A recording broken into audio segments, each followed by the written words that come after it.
After the market crash of 2008, people have believed that the U.S. economy will never experience something like that ever again. But the truth is, this misconception is dragging the U.S. to the brink of one of the worst economic crises.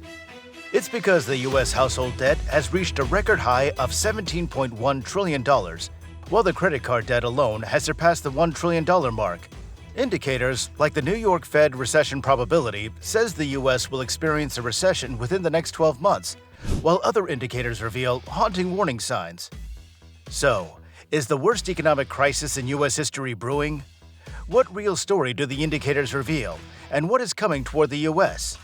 In this video, we'll explain how various factors are contributing to a possible economic crisis in the U.S., as signaled by JPMorgan and the Fed. Environment isn't getting any better. With the recent closure of 3 U.S. regional banks over the last 30 days and the Federal Reserve raising interest rates, it's created a lean lending environment. WCNC Charlotte's Colin Mayfield has more on the banking sector concerns, so you're not left asking where's the money. Here's a reminder. Please like the video and subscribe, as it helps the YouTube algorithm to push our videos to you.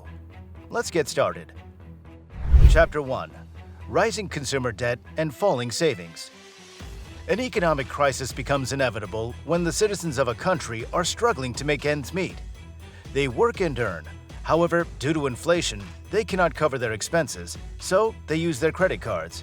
This has been a norm for years, but now it has reached its threshold, becoming a perfect concoction for an economic decline. The total debt of households in the country has reached a massive $17.06 trillion.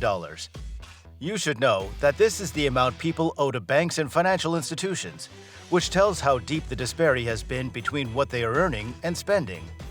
Before the pandemic, the debt amount was only $14.3 trillion, which has swelled to $17.1 trillion now.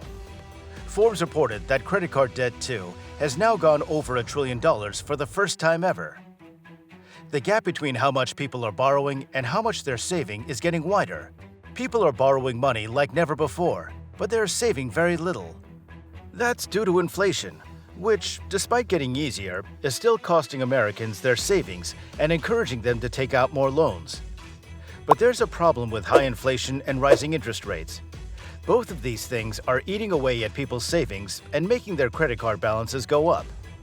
Back in March of 2021, Americans were saving 26.3% of their disposable income. But as of July, merely 3.5% was saved. Both the total amount of credit card debt and the debt per household have gone up by about 8% compared to the previous year.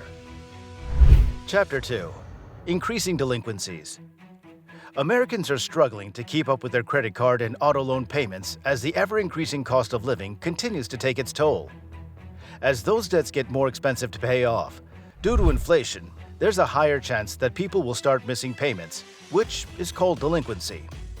In the second quarter of 2023, the rate of new credit card delinquencies reached 7.2%, surpassing levels seen before the COVID-19 pandemic, according to the latest quarterly debt report from the New York Fed.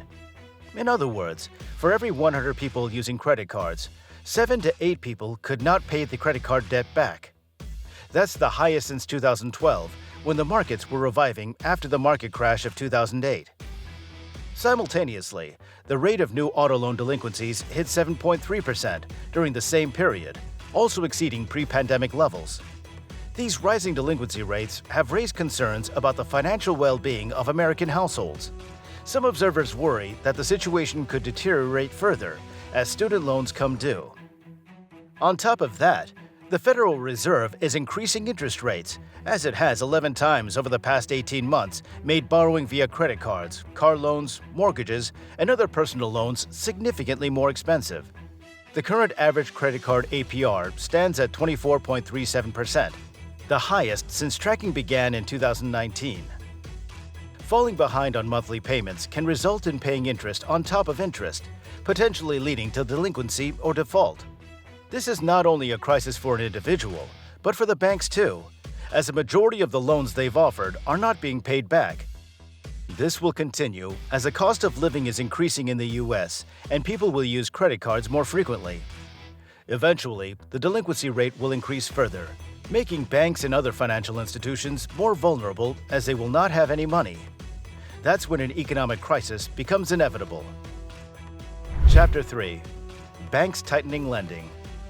When banks know people cannot pay the loans back, they make lending difficult. This is done by tightening their credit standards, since they don't have money to offer in the first place. Most of the money banks had were offered in loans which are non-performing today. Hence, to avoid collapse, banks make lending difficult while surviving and trying to collect loan payments. The survival strategy is to be less willing to offer consumer installment loans and impose restrictions on the size of auto loans.